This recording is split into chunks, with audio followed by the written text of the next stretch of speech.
Nilahila niya ako. Umuwi ka na, sabi niya. Naiinis na ako sa'yo nun. Oo, nainis ka na. Sinampal-sampal niya nga po ako nun eh. Oo. Tinitiis ko na lang.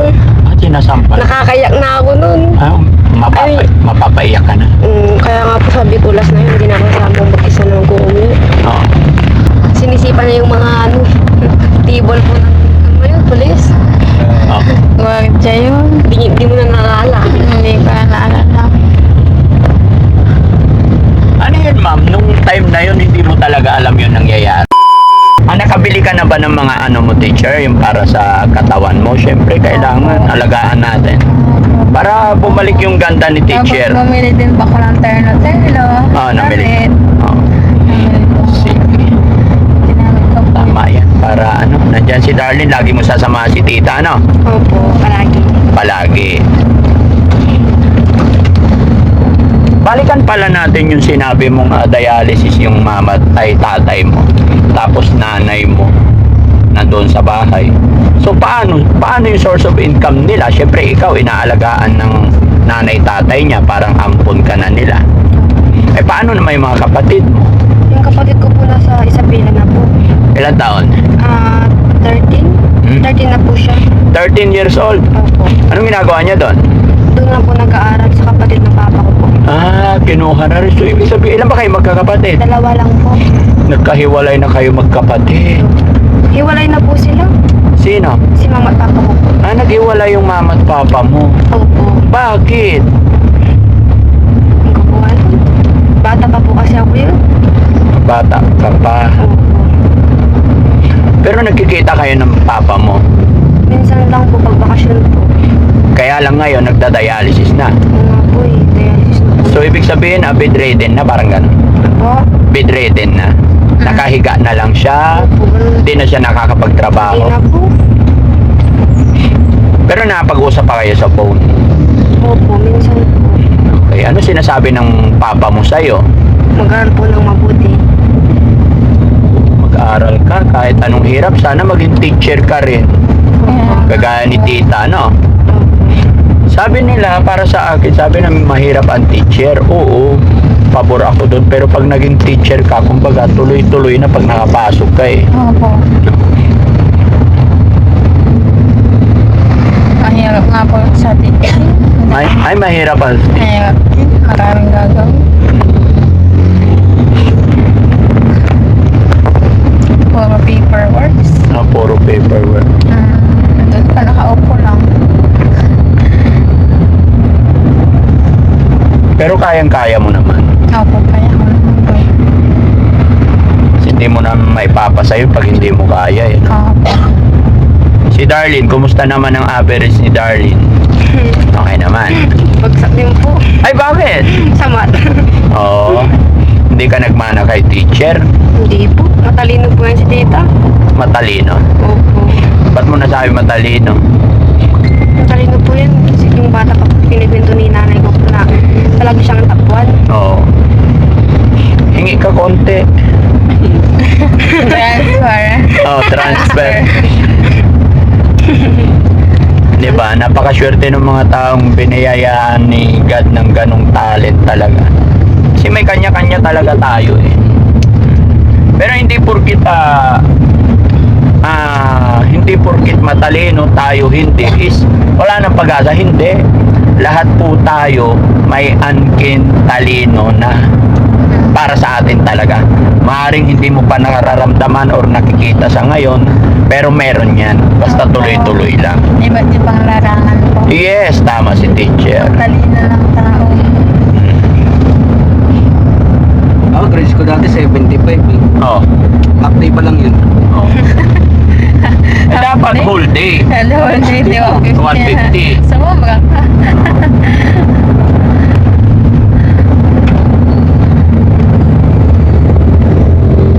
Saan to? Papuntang Malasigi. Ha? Papuntang Malasigi pa lang to. And then dadagupan tayo. Marami pong pilo. Oo, okay lang. Kaya nyo naman. Opo, kakaya. Ganun talaga kasi importante doon yung gamot. Opo. Kami sanay na po kami dyan sa pagpila. Alam mo yung mga ibang dinadala namin, umabot kami maghapon magdamag eh. Hanggang sa matutulog na kami sa sasakyan. Worth it naman after. Kaysa naman, alam nyo sa totoo lang, yung iba naman hindi nakakatiis kaya inuwi nila yung pasyente nila na walang nangyari. Kaya lahat naman gumagaling eh, basta tutukan lang eh, di ba? Opo. Oo. Tulungan yung sarili. Basta makainom ng tuloy-tuloy, makainom ng gamot, tamang tulog, tamang kain. Magiging okay naman. Tsaka isa pa, sa totoo lang, yung sasakyan din minsan. Sasakyan, pagbiyahe, mahirap.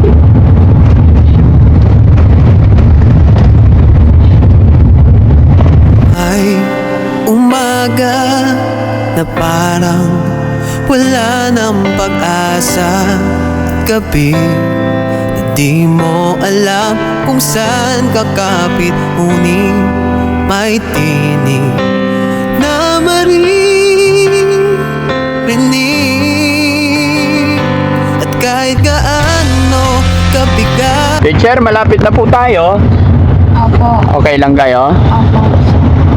So yun mga kababayan, dating gawi, bawal po ang camera sa loob, pero nandito naman ang Team Daddy Frankie na nakaantabay sa kanila dahil bawal po ang masyadong maraming tao, pero i-assist naman sila ni Kuya Sam hanggang sa loob, no?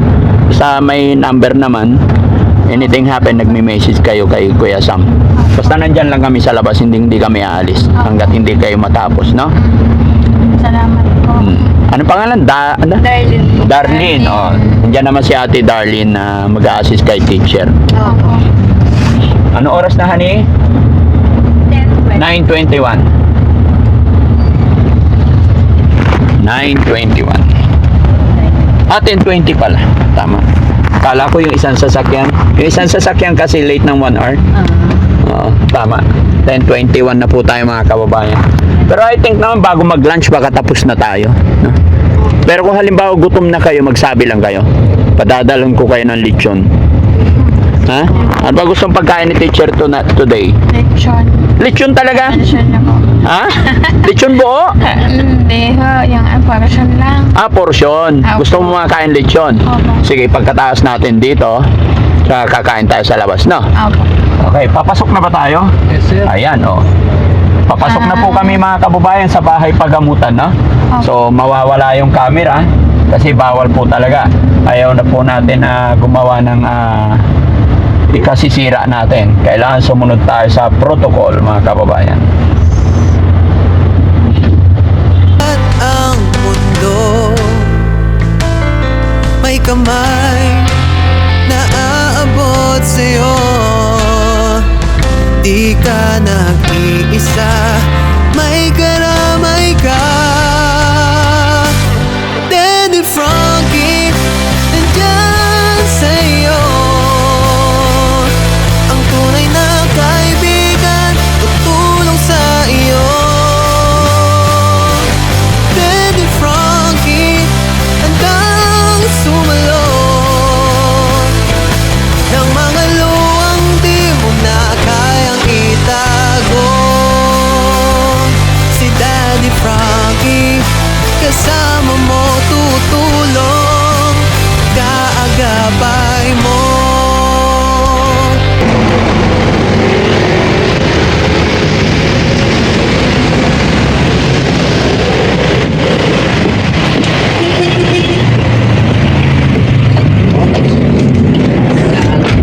Oh, Sam, Kuya Sam. Okay ka na? Yes po. Ang bilis, ano nangyari? Bali, si teacher po ang magpapaliwanag po. Teacher, ano nangyari? Napakabilis. Ano po tawag dito? Hindi po namin na-follow yung steps. Sa April 6 pa pala yung check-up ko po. Hindi po ngayong March. Every 2 months na kasi dati po every month. Yun po ang kada 6 po ang check-up po. Oo. So nalito po kami. Sa ngayon na every 2 months na po ang Every check-up. 2 months. Opo. Tsaka ang ginawa na lang po namin is humingi po kami ng reseta at tsaka gamot since ubos na rin po yung gamot ko. So, Ayun binigyan po. ka na ng gamot. Binigyan po nila ako ng gamot. Tsaka meron pa pong dalawang reseta, which is wala po doon sa pharmacy nila. Okay. Yun po. Bibilhin na lang natin. Bibilhin po natin. Yan po, dalawa. 30 for 1 month to. Opo. Isang buwan po hanggang April 6 na naman po ang balik Okay. natin. Kasi mga kababayan, maaring nagkamali sila teacher at tama yung nasa record, no? Opo. April 6 talaga. Kaya lang, gaya na sinabi mo kanina, baka sila ang nagkamali. Opo. Ngayon na-notify natin, tayo ang nagkamali. Kaya ka naman nag-decide na magpunta rito or nagsabi kasi wala na tayong gamot. Opo. Okay, so ngayon nabigyan ka na. Opo. And then ito na lang yung dalawang resita na bibilhin natin. Opo. So, okay. Punta tayo sa Mercury ngayon para mabili natin to. Yes po. Sige. Akong bahala, ma'am. Akong bahala bibili sa mga gamot Sige mo, no? po, yes po. Walang problema. Salamat po. Okay. Tara. Ma'am, nagmamadali po ba kayo? Hindi naman Hindi po. naman. So, okay lang po ba na pagkatapos natin bumili nito, diretso tayo sa shelter? Opo. Okay lang sa'yo? Opo, para makapasyal din po kami. Good. Sa Oh. shelter. Okay. So, pero alas 11 na, pagkatapos natin bumili, kasi gusto raw kumain ni teacher, okay lang, guys? Pakainin muna natin. Sir. Opo, nagugutom na po ako. Oh, okay. Oh, sige. Gusto ko yan. Nagutom ka na, ma'am. Teacher, Opo. nagutom ka na? Opo, nagugutom Oh, so, po. gagawin natin, bibili muna tayong gamot mo, ito resita, and then magla-lunch tayo. Okay po. After mag-lunch sa shelter. Yes Okay. po. Ano sabi ng mga doktor sa'yo? Nakita ka nila? Shock po sila, ba't andyan na po ako April 6 pa pala. Schedule. Na-shock sila sa'yo? Na-shock din po ako kasi wala na po akong gamot. Oh, sabi mo. Wala na po akong gamot. Yan na lang po ang sinabi ko sa kanila. Opo, Naubos very na po good. yung nireseta nilang gamot. Kaya nag-prescribe po sila ng bago. Dapat nag-alibay ka na lang. Hindi, na-miss ko lang kayo kasi magaling na ako. Natutuwa naman po sila. Natutuwa sila na nakita ka nilang ganyan. Opo. Salamat sa Panginoon. Sinisipan niya yung mga table po ng pulis. Oh. Gwardiya yun. Di mo na naalala. Hindi ko na naalala. Ano yun, ma'am? Nung time na yun, hindi mo talaga alam yun nangyayari. Hindi ko po alam yung time na nagko-convulsion po ako. Oo. Wala ka. Wild. Hindi ko po alam. Ano yung pakiramdam mo nun? Wala po ako sa sarili kong inisip. Wala talaga. Basta gagawin mo yung gusto mo lang. Opo. Hindi po ganun. Ang hirap ng ganun, no? Yung hindi mo alam kung ano yung ginagawa mo. Mahirap po yun. Hindi ka matahimik sa kwarto mo, kaya bahay. Gusto mo gumagala lagi. Opo. Mas gusto ko na para malibang lang po ako. Kasi po pag nasa bahay lang, mas boring din. Pag bahay lang. Kaya pag andyan na po kayo, masaya na ako kasi alam ko gagala na ako. Ay, ganun. Gala na naman. At least, nagiging unti-unti nagiging okay. Opo. Parang si Mami Rochelle, masaya siya pag nagagala din. Sabi niya, yes, gagala, kakain. O kasi sa mga amin, hindi man ako nakakagaan. Talagang trabaho. Opo. Hanggang sa malaki na.